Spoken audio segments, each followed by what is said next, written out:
Marinaro, the Sick Podcast, CF Montreal Talk. Welcome. You're watching live on YouTube, live on Facebook, and live on Twitter. CF Montreal was in Charlotte, North Carolina on Saturday night. On the road, they haven't had too much success, but it was a tie that felt like a win. We'll discuss it. Unfortunately, no goals to show, but a red-hot goalkeeper who now has 8 shutouts in 11 games. A team that played average, a goalkeeper who played great. A young player who keeps on getting opportunities, one who hasn't had one in a while, and one who's barely had one at all. We'll discuss that as well. They're back at Neutrale. They're off today. They'll practice the rest of the week. And on Saturday, they're going to play host to New York City FC, a team behind them in the standings. As it stands, CF Montreal are 8th in the East, top 9 making the playoffs. Elsewhere around the league, Bob Bradley is no longer the head coach of Toronto FC. He was relieved of his duties earlier today. His Toronto FC, unfortunately, struggling big time. Second last in the Eastern Conference. Terry Dunfield is the interim head coach in the meantime. Team Canada, a couple of players aren't going to the Gold Cup. A couple of players will be. Will CF Montreal receive any calls for any of their players? As it turns out, no, they did not. We'll discuss this and much more. I'm Marinaro, and I'm going solo on the Sick Podcast, CF Montreal Talk. Turn up your volume. Because you're about to listen to The Sick Podcast. CF Montreal Talk. Here's the chance. They've got the goal. Absolutely incredible. Cameron Porter delivers the goal to send Montreal Impact into the CONCACAF Champions League semi-final. The sickest CF Montreal podcast. It's gonna be sick. All right, I'm back and with Shane Gaumont at Master Control. Shane, if you can bring up the starting 11 for CF Montreal on Saturday night. All right, there you have it. Jonathan Sirois was your goalkeeper. Campbell at center back with Waterman on his right, Corbo to his left. Saliba and Camacho in front of Campbell. Saliba and Camacho with Lassiter at right wing back, Quizera at left wing back, Ibrahim and Ofor up top with Duke in behind them. So there you have it. A 3-4-1-2 formation for Hernan Losada's side. Substitutes goalkeeper James Pantemis, Thorkelson, Wanyama, Hamdi, Miljevic, Jabang, Rea, Toy, and Vilsain. It was, if we keep this up right now, of course, you'll notice that Chouanière was not in the starting lineup, nor was he a substitute. He's nursing an injury, and what's bound to happen happened because, at a certain point, if you keep on squeezing the lemon the way they did with him with so many games in a short amount of time, well, at one point, the lemon, there's no more juice.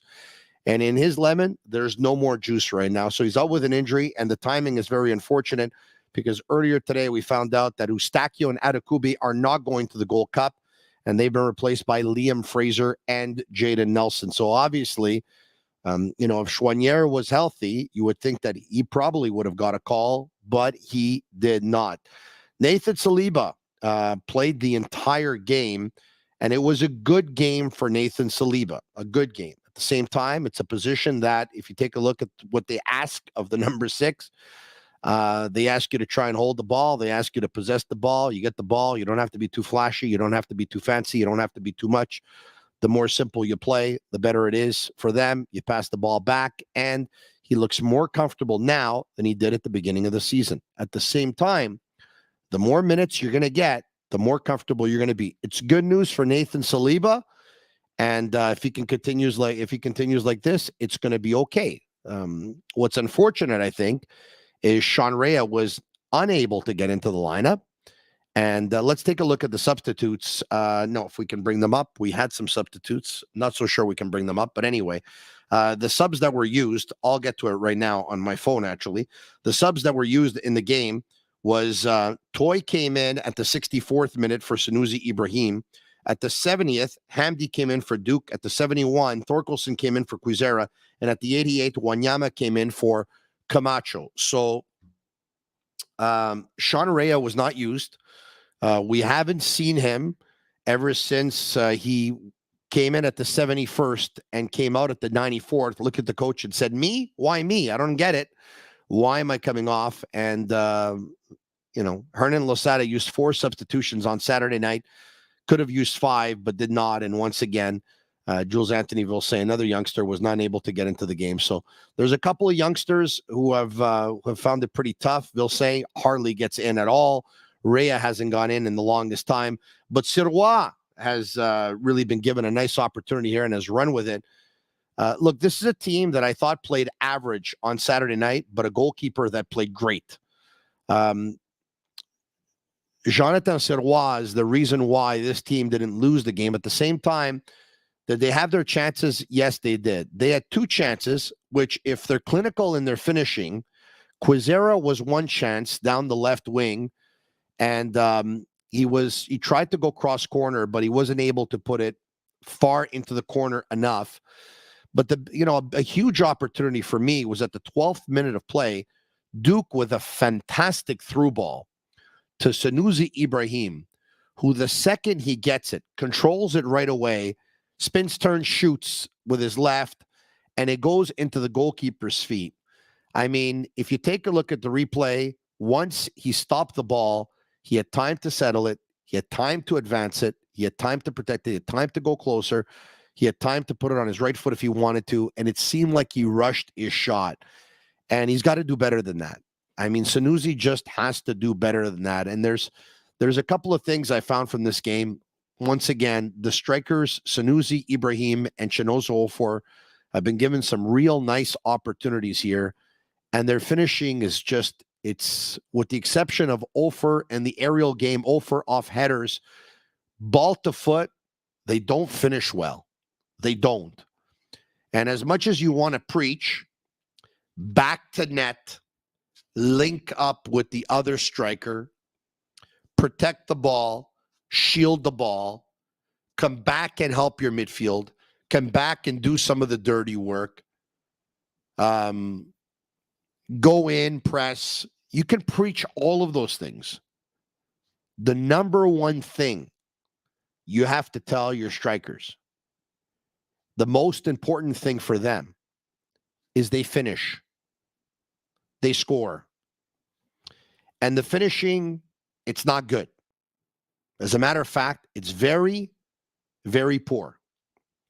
Kyoto can finish. Toy showed us in one game that he can finish. Ofer scores off headers. And Sanusi Ibrahim scores, every time they name a new pope. And that's it. And there's big time room for improvement there. Sirois, once again, came up so big in this game. He made 3 stops in this game that could have been goals. But more importantly, he inspires a lot of confidence within the team. He is solid, very, very solid. And once again, he inspires a lot of confidence. And he is, I think, the best story on the team this year. I like Sirois. It was a great game for him. Saliba, it was simple. It was mistake-free. It was good.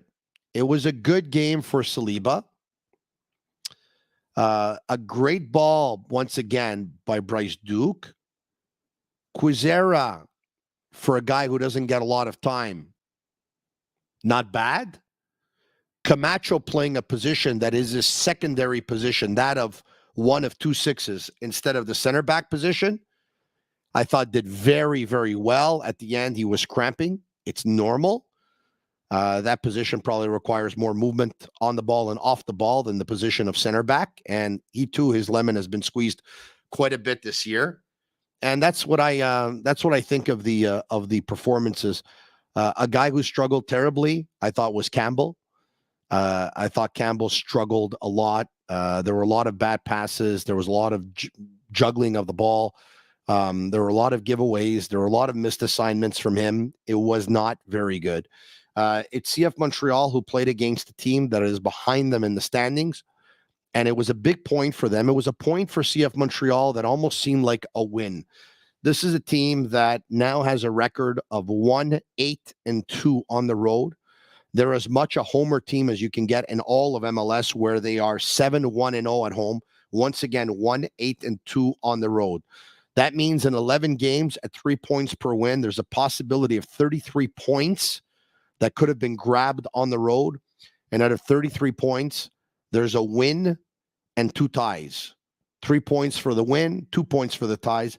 So 5 out of a possible 33 points on the road. That's the bad news. The good news is it's a big point on the road. And all things considering, a team that was without Kyoto, a team that was playing Camacho as a 6, a team that didn't have Wanyama, hasn't had Piet in the longest time, didn't have Choinière, didn't have Lapalainen, had to play a couple of guys out of position.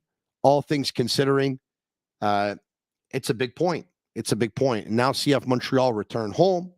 They were off today, and they're going to practice the rest of the week at the Neutralay Center, and they're going to host New York City FC on Saturday night, a team that is also behind them in the standings, and a team that has won how many games on the road, New York City FC? 0.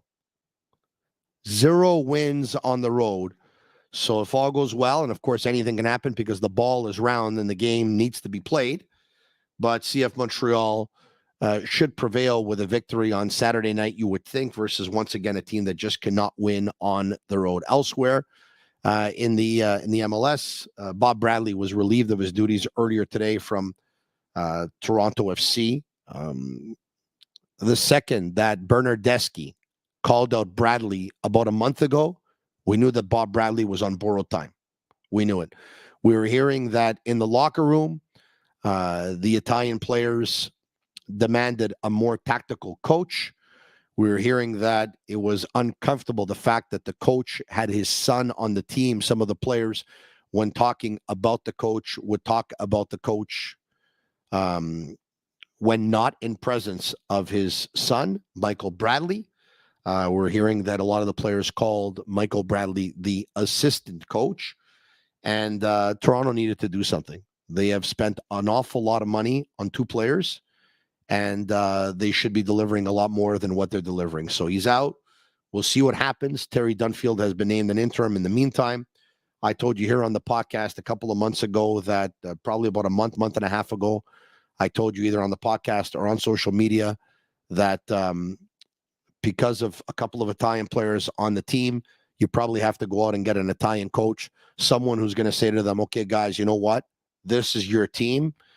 Do what you want with it. Let's go. And someone who's going to be able to get their respect, someone who's played at the same level as them, at a higher level than them, who was just as talented, if not more. And so obviously Andrea Pirlo's name makes a lot of sense. We'll see if it happens. We've been told that Pirlo loves Toronto. We've been told that Toronto loves Pirlo. Who doesn't? No Pirlo, no party. Pirlo, of course, a former Italian national team player who, like Bernardeschi and like Insigne, had a chance to coach at Juventus in the past, has been wanting to get back into the game, wants to go to the MLS, would love to go to a market that is very European, very Italian. And Toronto, obviously, looks like a pretty good spot for Andrea Pirlo. We'll be able to continue to monitor that situation. If all goes well, maybe in a couple of days from now, we're going to have another sick podcast, CF Montreal Talk. And we're probably going to be joined by Tom Bokart of the Athletic, who's joined us before on the program, because the transfer window comes at the end of July. And he says that CF Montreal are looking for a similar kind of deal they made when they acquired Lassiter and Duke from Inter Miami a couple of months ago in exchange for Kamal Miller. So once again, Canada at the Gold Cup. No Adekubi, no Eustáquio. Yes to Fraser. Yes to Jayden Nelson. Choinière is hurt. Speaking of Soccer Canada, a report earlier today from Rick Westhead, who says that based on the information that he's gathered, that Soccer Canada is struggling big time financially. He had a chance to speak to General Secretary Jason DeVos, who admitted as much and said that although nothing is imminent right now, he's looked into the possibility of a bankruptcy for Soccer Canada just to see exactly what it entails, because right now they're just having a hard time to keep up with the funding of all the programs they have within Soccer Canada, whether it be on the women's side, whether it be on the men's side, whether it be on the national teams, or whether it be on some of the youth teams. they're having a hard time. So we'll continue to monitor that situation. The Gold Cup, of course, goes in the month of July, with the final taking place in mid-July in Los Angeles. All right. Okay. So CF Montreal, once again, a couple of young players not being able to get much of an opportunity. One player, Saliba, getting that opportunity. By the way, we told you this was going to happen at the beginning of the year, folks. All right. There are some within CF Montreal's management team who are the very, very high on Nathan Saliba. And they believe that, Saliba is the next one after Kone was sold.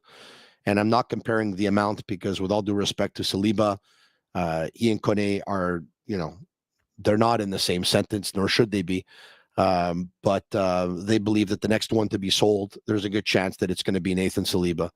And they have confidence in him and full confidence in his representation, who was able to, same representative, of course, as Ishmael Kone. So he's the one that's getting the push. And when you give a player playing time, and especially against a team that's below you in the standings, and it's more of a simplistic role, it's easier to look good. But he deserves credit, because at the beginning of the season, you saw his nerves.